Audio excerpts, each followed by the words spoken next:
Wax is one of the funnest ways to make a ring. It's just so fast. One of the best things about doing these rings is just how easy it is to start getting a form that's going to be quite pretty. Ready? I'm ready.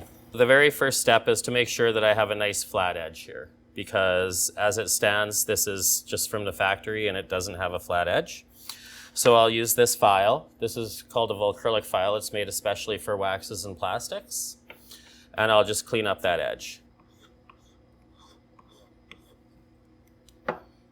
That looks pretty good to me. Then I think that I would like to do this ring about 9 millimeters.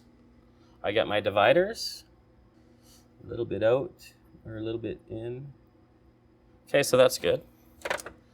So now we'll take this side that we've already filed, and I like to drag. So I'm just going to drag this along. That's our line. It's consistent all the way along. So it's just, you have to be consistent with everything. The more errors that you have when you start, they get translated through the whole ring.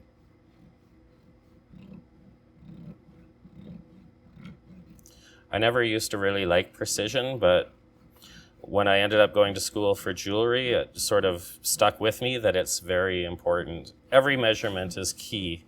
There's no measurement that you can make that doesn't lend itself to the ring being better.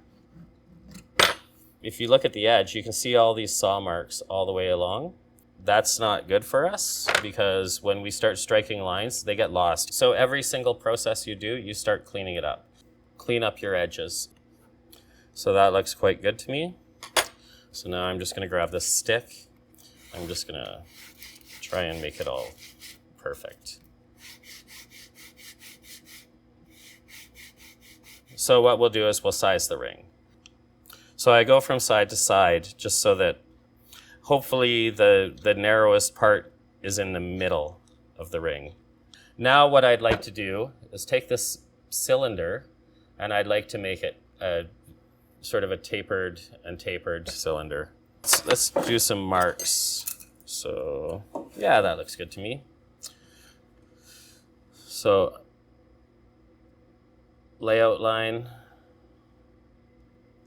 flip it, lay out the line on the other side. And also you can see here there's basically a mold mark from the wax. So that'll give us a top point. Let's take a square. We're just going to transfer that line, and we'll transfer that line to the other side. Okay, so now we know where the top and bottom are. So now what I want to do is I want to file down, but I want to keep a consistent taper all the way across.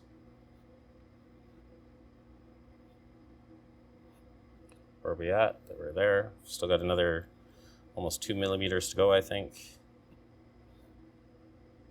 Getting closer. We're going to flip it, do the other side. Again, we're going to start from the bottom. We know where the bottom is because of that line. Always trying to make sure everything is flat. Always just checking the line, making sure that you're not going too far. Going too far it changes the ring entirely. So you can see there's the line. Basically, I've got that taper. So the line widens out up at the top and goes down to nothing or almost nothing at the bottom. So now I'm going to, again, take this stick. Just make sure everything's nice and clean. So like a simple men's band, it's usually around 1.6 millimeters for the thickness of the ring itself. But this ring is sort of it's a more sculptural sort of a ring. So I'm going to make a mark at 2 millimeters.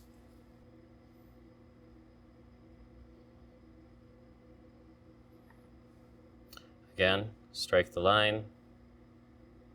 So the minimum thickness is going to be the inside line, and the maximum thickness for the sides is going to be the outside line.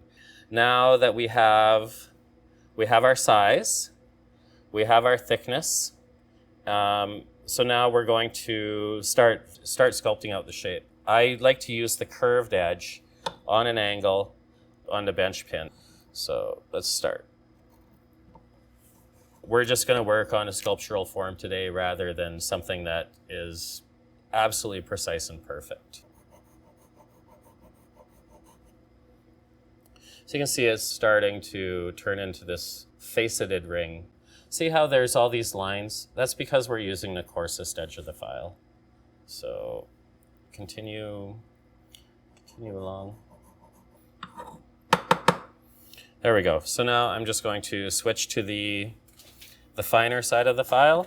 See if I can clean it up a little bit. Just going to go over each and every face that I've cut. Now I'm going to take it and I'm going to change the direction that I'm filing. So rather than filing along, I'm going to file like an individual facet. So I'm going to start carefully just so that I'm staying in the right position. So if you turn the file like this, you get a more consistent curve, which I'm not doing for every single curve, but it's because I like the variation in the different curves as well. So I love these curves. I love the way that it comes together, and just the way the edges sort of meet. It looks so pretty to me. So this is the start. We'll start working on the other side just to see how we're going to even tie this together. It doesn't really matter. We decide as we go what we're going to have at the end. So it's good not to use a lot of force when you're filing. If you're taking your time and sort of going slow, you'll find that it gets done regardless. The wax is so soft and easy to work with. It doesn't make any sense to be really aggressive with it, because when you start taking off too much, you have to add it back. It's good to just take your time. None of this matters. So what I'm going to do now that I've got my main facets is I'm going to start adding other smaller facets here. So starting on these smaller facets can be quite difficult. What we're going to do is we're going to get a smaller file.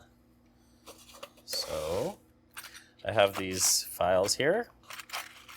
We're going to look for a 0. Yep, that's a 0.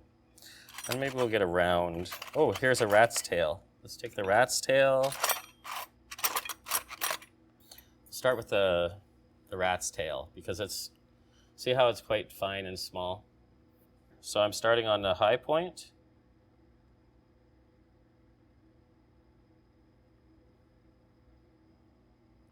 Look, yeah, I like that.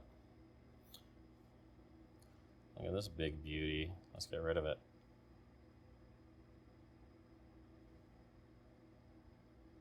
See how I'm kind of dragging it along my fingers? So I'm just trying to keep the file in a straight line.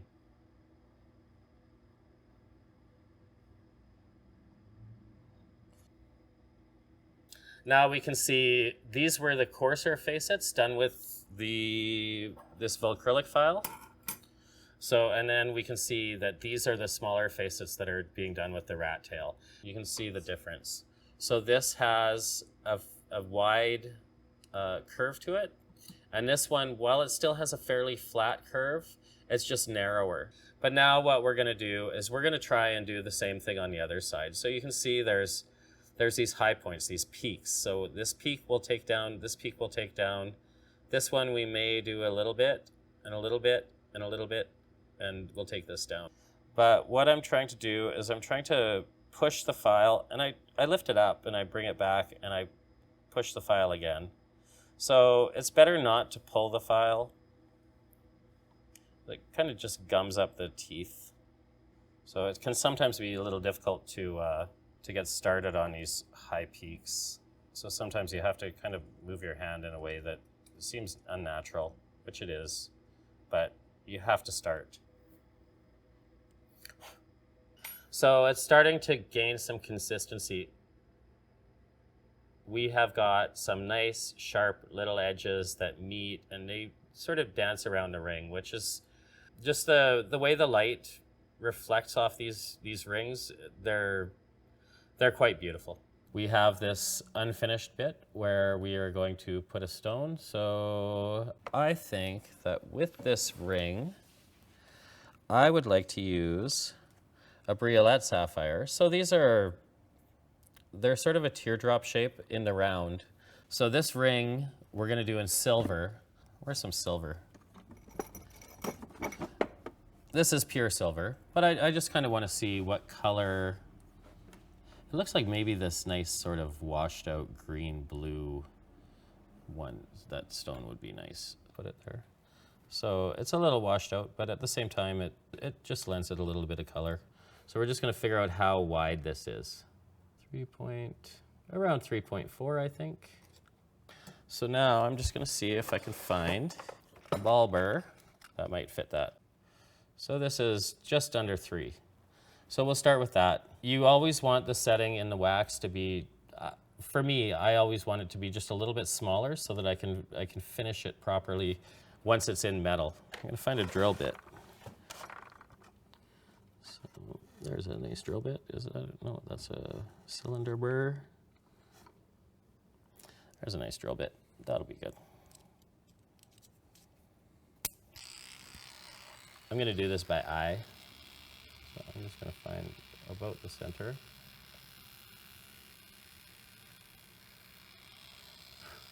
So that's my first part of doing this setting. Now I'm just going to start this.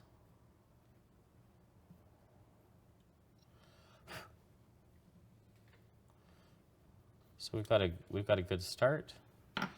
What I'm going to do is I'm going to find a larger ball burr. There's a ball burr that's going to be too large. You know what? I think that's going to work. So I could use my flex shaft for this, but I like to do things slowly with the wax. So I'm just going to go a little deeper than halfway, because then when we push the metal to hold the stone, it'll have room to go around. So that looks like it's maybe a little big, but that should work. That should actually work quite nicely. So now, as you can see, we need to do some more work here, just to tidy everything up. I'm going to use this to trace a line around, just a very small line, just so that I have some material to work with when I cast it. Be almost like a bezel. When you're carving the wax, you'll have this hard, sharp edge. That's uncomfortable when you're wearing it. So what a lot of companies and jewelers do is we sort of break that edge. We have a little bit of roundness to it. I think they call it a comfort fit, but we'll just go around with this file just very gently. So we're just breaking that edge. So that looks quite good. Nicely broken edge. Beauty. When it's made in metal, we'll basically take this hard edge down just to have that organic sort of flow with it. We'll just take that down, but we'll wait till it's metal, because when you're casting, you kind of like there to be a little bit of mass around settings, just because otherwise you can get porosity, it just makes the metal weak and it's not good. So the only thing left to do is we're going to grab one of these that hasn't been used for any polishing media.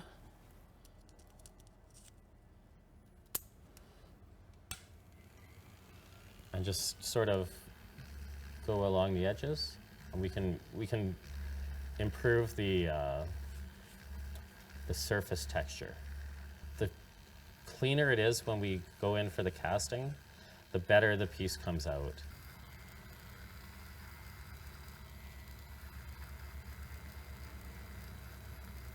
Now I just want to grab this sanding stick. I want to take off all of my lines that I've struck just to remove them. I say that looks like it's done, and I think we're ready to go. Just gonna totally clean it off with the brush. This is ready to cast, so we have to put it on this base in order to get it ready for the plaster, I need some sprue wax. So we have to pick basically let's pick the largest facet closest to the center of mass. So I say we're going to pick this one to mount the wax to. So a little dab of wax. Let's make this a little flatter.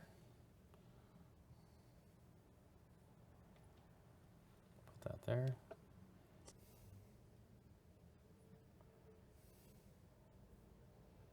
Just heat that up a little bit. We'll touch this side so that everything's melted. Put it on there and hold it. Okay.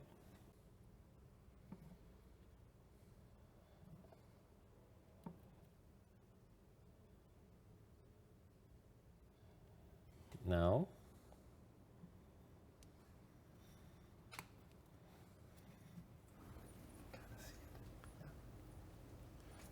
that's the ring.